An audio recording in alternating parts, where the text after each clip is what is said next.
Welcome back to Adventure 82. We're back on the on track, following the JER again, and we're at La Hoc, where we finished off last time, and we're going to make our way to Pontac station, which isn't too far away. But there's a fair bit of information and interesting bits and pieces to tell you as we work our way down. So let's go and do that. And if you're lucky, maybe Erica will pan off that way and give you a lovely view of what is literally actually a stunning scenery, a very deep blue sea. I, on the other hand, need to go that way because that's where Pontac is. So I'll see you when you come back that way.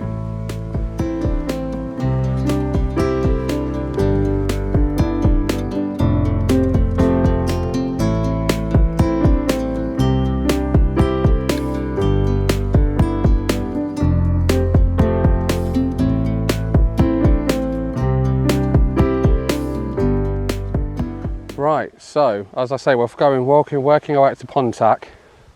Hope you enjoy your nice sea scene, by the way. Before I show you where we're going, because that's what I'm stood here for, we found a new German gun placement. Paul, Shane, I know one of you all know what was on that. So if you could let us know in the comments, that'd be awesome. I have no idea what that was, but I've been around Paul and Shane long enough to know it's definitely German. Right. So we're going to work our way up this way. You can probably see shining in the distance a car that's parked on a slipway. That's the Pontac slipway. That in itself was built by the JER and didn't exist until the JER came along. But what we're going to start off by doing is we're going to work our way up this hill. Now the railway didn't go up the hill. As we're aware, the railway was down La Hoc Lane, so it came in about halfway up the hill. So I'll show you where the railway cut across the road. But then, up until it gets to Le Bourg, which we won't be covering until the next video, it then hugged the coastline right up against the beach wall. So let's get going. Right, so as we work our way up the road, Eric is doing some nice B-roll, which I'm sure I'll put in at some point during the video. We were down there in the last video. That's where La Hoc station was. That's the Rue de La Hoc. So as we say goodbye to La Hoc Tower, just over there behind us, and work our way up here, I'll make our way to Pontac, and I'll show you where the railway came out and crossed the road, as I said I would. Thought it might be interesting to tell you some bits and pieces about the station before we get there. So the original station building isn't there anymore. Unlike all the other station buildings, it didn't actually survive the closing of the railway at all. In fact, it was actually the only one to be demolished pretty much as soon as the railway was removed, to the point where it wasn't even there when the Germans reused the track bed in the 40s. It was already gone. There is a house now that sits on the exact spot where it was, so I will show you where it was. Hang on a minute.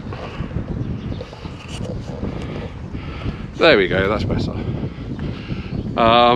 And so Pontac station was a rarity. It was one of only 4 stations along the line that had a passing loop and a double platform.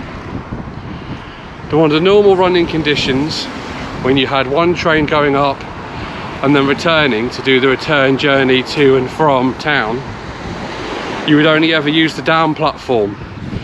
The up platform was only actually used during the summer periods, during tourism times and when events were on, because the Pontac station was very popular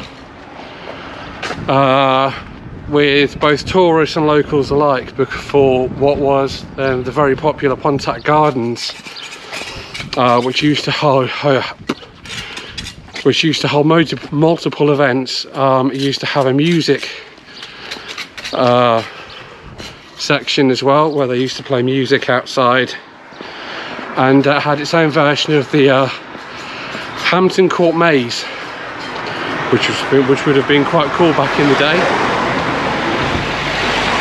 And of course you had the Pontac House Hotel, which obviously fitted in nicely for the tourists because they were literally across the road from the station, which is brilliant for them.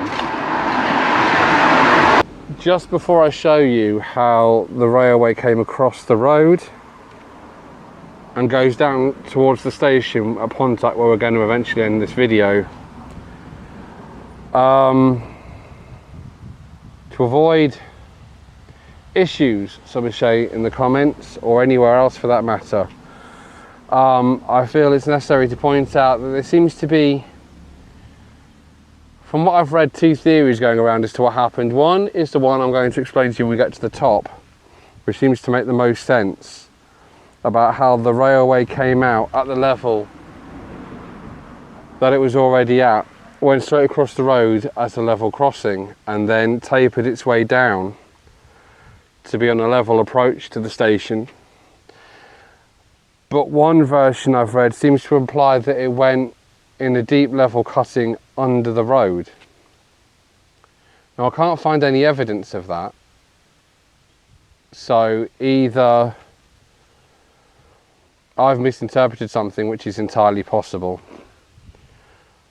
or it did go in this deep level crossing under the road, and St Clement's have done a damn good job of filling it in so you can't tell it was ever there. I can't imagine that the railway would have gone underneath the road. It would have been a lot of hassle, and digging through a cliff face to make a massive tunnel was one of the reasons why the JER and the JR&T were never connected in their lifetime, because they couldn't figure out a way to dig through the rock where now the road tunnel is on Route de 4. So that doesn't seem to be, doesn't seem to me to be something that was viable at that time for them to do. If anybody has any other specific information on exactly how it crossed the road, that would be awesome. By all means, put that in the comments. It'll be helpful not only to myself but to anybody else who watches the video. But just to make you aware that I am aware that there's two theories of this, and I have no idea which one's right. But I am going to explain the other one to you when I get up there. Anyway, upwards we go.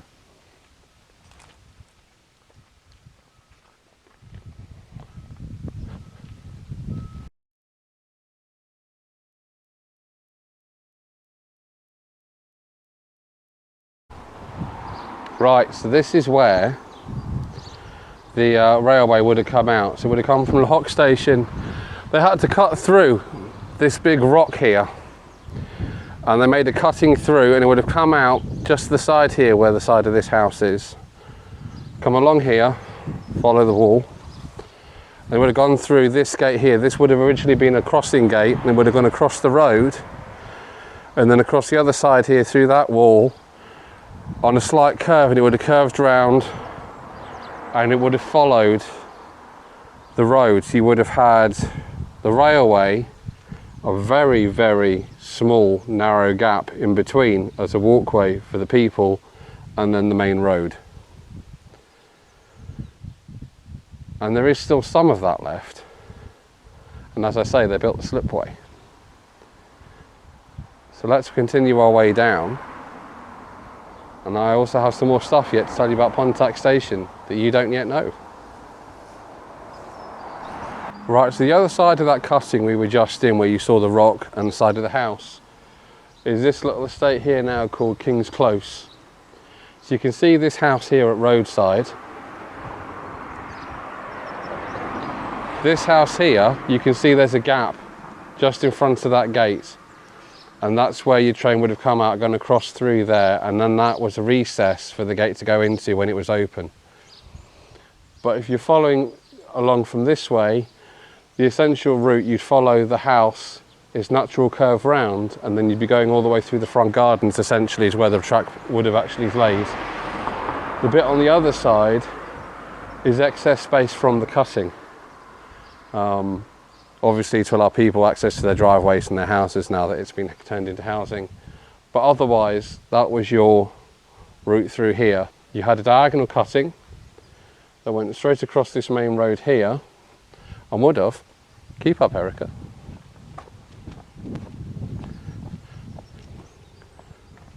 Faster, faster.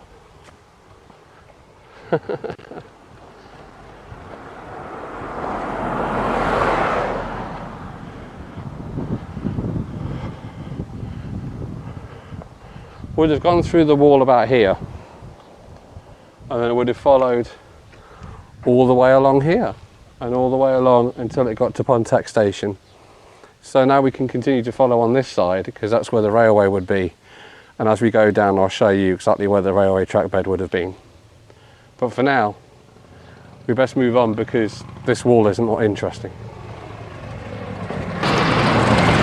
Right, so we're now down past the wall. We're on to Pontac.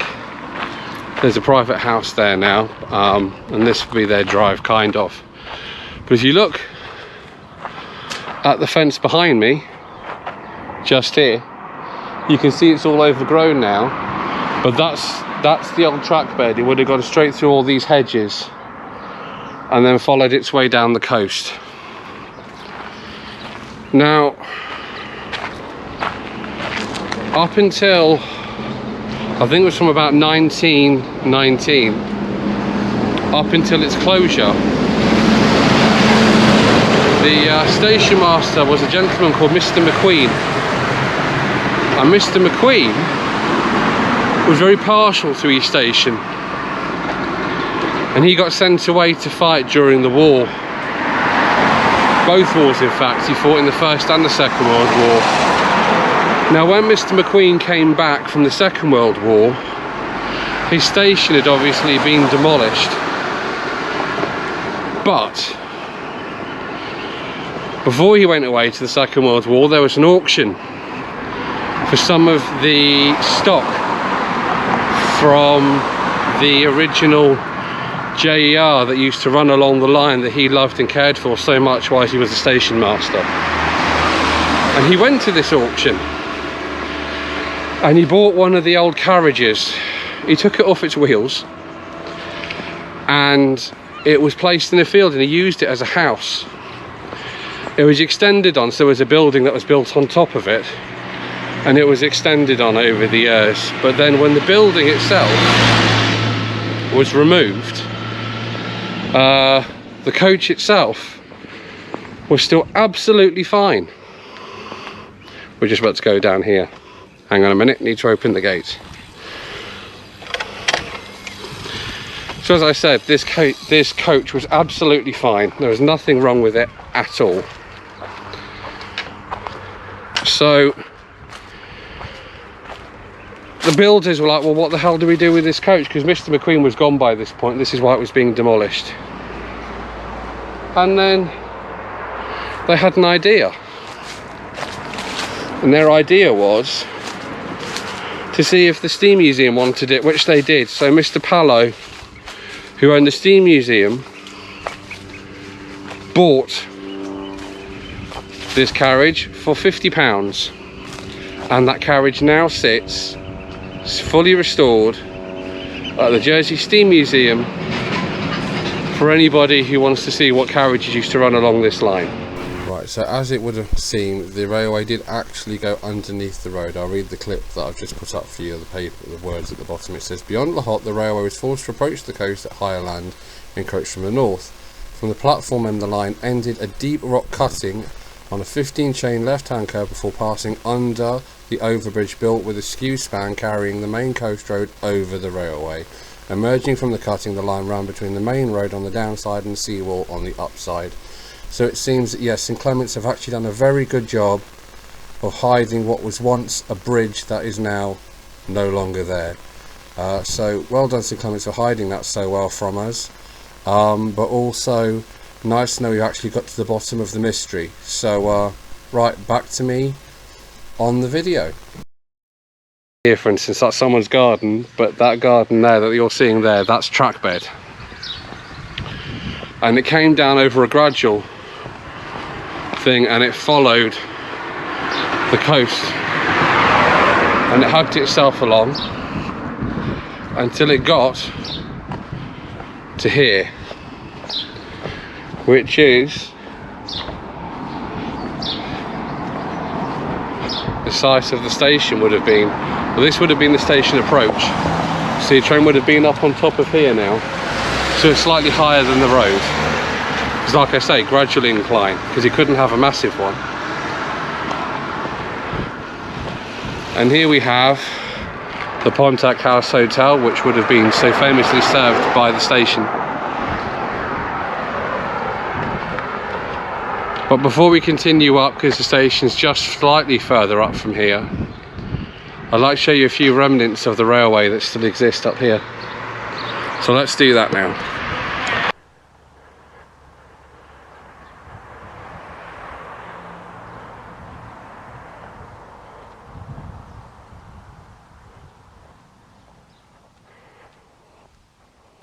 Are you making more B-roll? Yep. Right, so we're now at the Pontac slipway. We're almost at our final destination, but I couldn't stop and walk past without showing you these. Now, they don't look like much. They're just like a rusty piece of metal sticking out. But if you look at them properly, you can see once you look on the, especially on this side, that I can see on the other side, this is actually train track. Now, whether this is train track, I'm guessing it's from the original track. Whether it was put here by the JER, because I know they had a bridge, the bridge over the slipway. That's the reason the slipway was built, because the states were concerned about access to the beach. So I know there was a bridge that went over the slipway. So I don't know whether these were supports for that, or whether these were put here for another reason that I'm yet to find out about. But there's one here, there's one there, and we'll go a bit further up the road in a minute with Erica, because you'll film this, me showing you them, because it's easier that way. And there's some metal bars at the top of the road as well, just before you get to the station, that separate the station off from the road. But you can see here just how close this all is now to each other. We've got the road just behind Erica there, you've got the beach there, and then you've got your track bed here. So they're all very closely intertwined. And then just to make life even more interesting, just behind Erica is also a junction where Rue de Jambard meets up with the main coast road as well. So this would have been a very busy area. But we are now on the station approach. And you can see it's the station approach because just how wide it was. Like I say, it had 2 platforms. None of that left now, but it'd be amiss if I didn't show you where it was, wouldn't I? So I suppose that's the next step.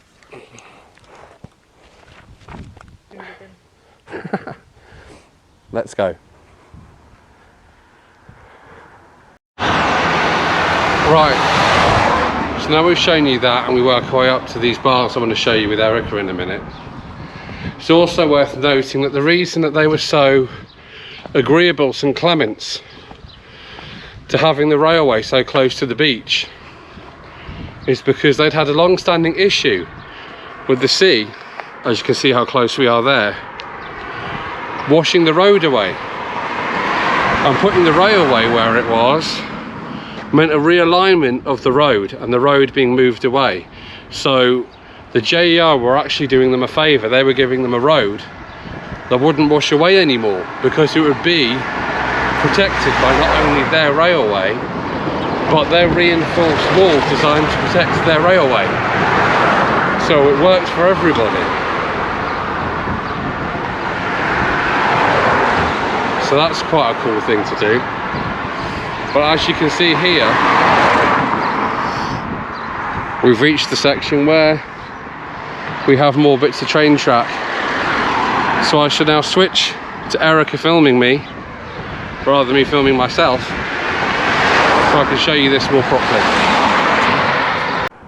Right, so as you can see, we've got more cut off sections of train track and they're line all the way along. And actually, if you walk along the track bed and go back towards where we've come from, you can see they're actually embedded in the wall as well, which leads me to believe they were probably put in by the JER, maybe as some sort of reinforcement or something.